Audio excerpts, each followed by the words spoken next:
Hey guys, how's it going? I had a very exciting day today. I was running around all over the place. I got lost trying to get to the university that I'm working at, and that was sort of funny. But I got to see a couple of um, kangaroos. I actually uploaded a video to Facebook. If Nana can show you off of there, she might be able to see that on Facebook. If not, I can put it up on here. And I just saw a giant cockroach.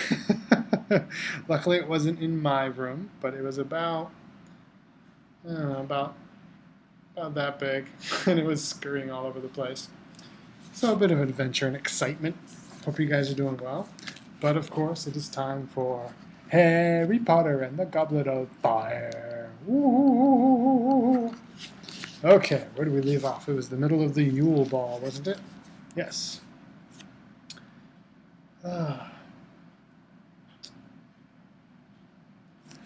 Where is Hermione Ninny? Said a voice.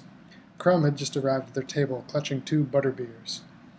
No idea, said Ron mulishly, looking up at him. Lost her, have you? Crumb was looking surly again. Well, if you see her, tell her I have drinks, he said, and he slouched off. Made friends with Victor Crumb, have you, Ron? Percy had bustled over, rubbing his hands together and looking extremely pompous. Excellent! That's the whole point, you know, international magical cooperation.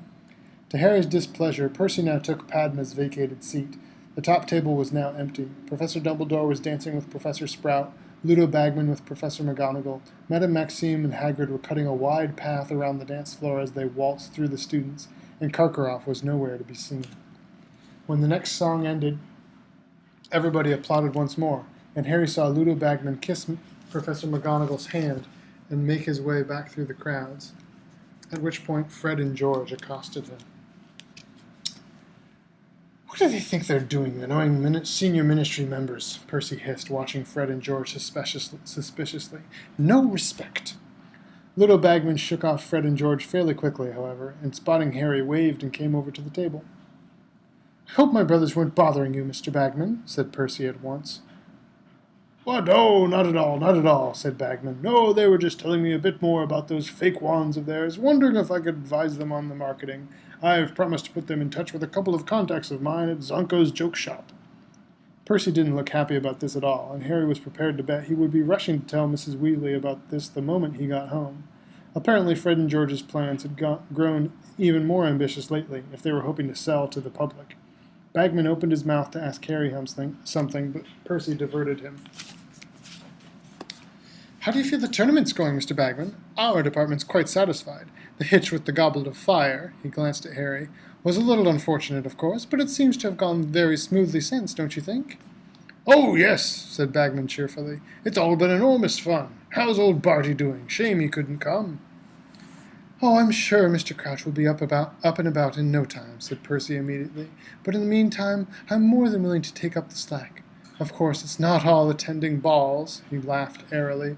Oh no, I've had to deal with all sorts of things that have cropped up in his absence. You heard Ali Bashir was caught smuggling a consignment of flying carpets into the country, and then we've been trying to persuade the Transylvanians to sign the international ban on dueling. I've got a meeting with their head of magical cooperation in the new year. Let's go for a walk, Ron muttered to Harry. Get away from Percy. Pretending they wanted more drinks, Harry and Ron left the table, edged around the dance floor, and slipped out into the entrance hall.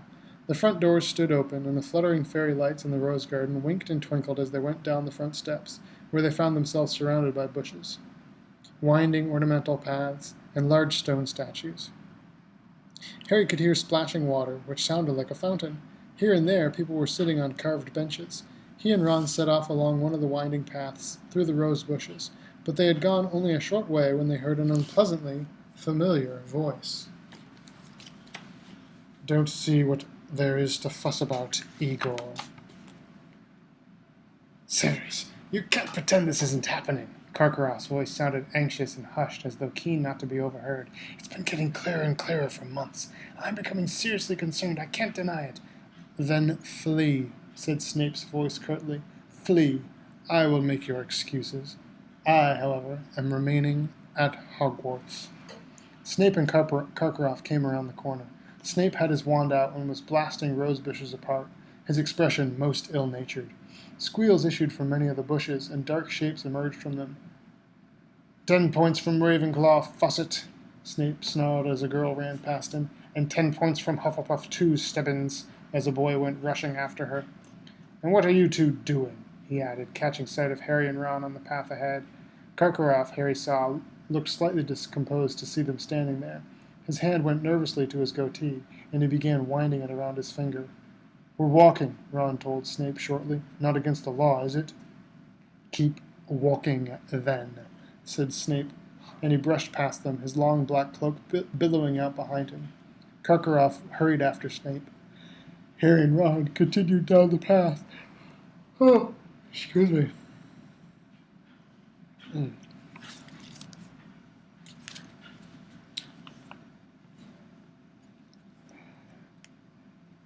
What's got Karkaroff all worried? Ron muttered.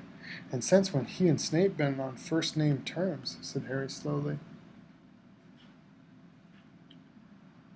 They had reached a large stone reindeer now, over which they could see the sparkling jets of a tall fountain. The shadowy outlines of 2 enormous people were visible on a stone bench, washing the water in the moonlight. And then Harry heard Hagrid speak. Moment I saw you, I knew, he was saying, in an oddly husky voice. Harry and Ron froze. This didn't sound like the sort of scene they ought to walk in on, somehow. Harry looked around, back up the path, and saw Fleur and Delacour and Roger Davies standing half-concealed in a rosebush nearby. He tapped Ron on the shoulder and jerked his head toward them, meaning that they could easily sneak off that way without being noticed. Fleur and Davies looked very busy to Harry. But Ron, eyes widening in horror at the sight of Fleur, shook his head vigorously and pulled Harry deeper into the shadows behind the reindeer.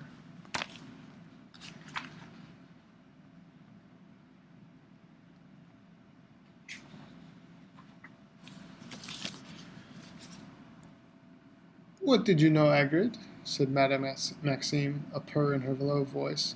Harry definitely didn't want to listen to this. He knew Hagrid would hate to be overheard in a situation like this. He certainly would have. If it had been possible, he would have put his fingers in his ears and hummed loudly, but that wasn't really an option. Instead, he tried to interest himself in a beetle crawling along the stone reindeer's back, but the beetle just wasn't interesting enough to block out Hagrid's next words. I just knew you were like me. Was it your mother or your father? I don't know what you mean, Hagrid. It was my mother, said Hagrid quietly. She was one of the last ones in Britain. Of course, I can't remember her too well. She left, see, when I was about 3. She wasn't really the maternal sort. Well, it's not in their natures, is it? Don't know what happened to her. Might be dead for all I know. Madame Maxime didn't say anything, and Harry, in spite of himself, took his eyes off the beetle and looked over the top of the reindeer's antlers, listening. He had never heard Hagrid talk about his childhood before. My dad was a broken-hearted when she went. Tiny little bloke my dad was. By the time I was 6, I could lift him up and put him on top of the dresser if he annoyed me. Used to make him laugh. Hagrid's deep voice broke. Madame Maxime was listening, motionless, apparently staring at the silvery fountain. Dad raised me, but he died, of course, just after I started school. Sort of had to make my own way after that. Dumbledore was a real help. Very kind to me he was. Hagrid pulled out a large spotted silk handkerchief and blew his nose heavily. So, anyway, enough about me. What about you? Which side you got it on? But Madame Maxime had suddenly got to her feet. It is chilly, she said, but whatever the weather was doing, it was nowhere near as cold as her voice. I think I will go in now. Eh? Said Hagrid blankly. No, don't go. I've never met another one before. Another what, precisely? Said Madame Maxime, her tone icy. Harry could have told Hagrid it was best not to answer. He stood there in the shadows, gritting his teeth, hoping against hope he wouldn't, but it was no good. Another half-giant, of course, said Hagrid. How dare you! Shrieked Madame Maxime. Her voice exploded through the peaceful night like a foghorn. Behind him, Harry heard Fleur and Roger fall out of their rosebush. I have never been more insulted in my life. Half-giant? Moi? I have big bones. She stormed away. Great multicolored swarms of fairies rose into the air as she passed, angrily pushing aside the bushes. Hagrid was still sitting on the bench, staring after her. It was much too dark to make out his expression. Then after about a minute he stood up and strode away, not back to the castle, but off into the dark grounds in the direction of his cabin.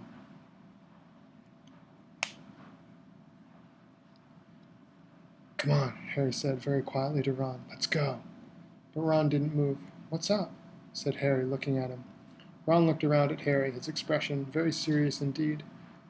"Did you know," he whispered, "about Hagrid being half-giant?" "No," said Harry, shrugging. "So what?" He knew immediately, from the look Ron was giving him, that he was once again revealing his ignorance of the wizarding world. Brought up by the Dursleys, there were many things that wizards took for granted that were revelations to Harry, but these surprises had become fewer with each successive year. Now, however, he could tell that most wizards would not have said, "So what?" upon finding out that one of their friends had a giantess for a mother. "I'll explain inside," Ron said quietly. "Come on." And we'll find out next time. I love you guys a lot. I hope you're having a good time. I can't wait to see you. And good night.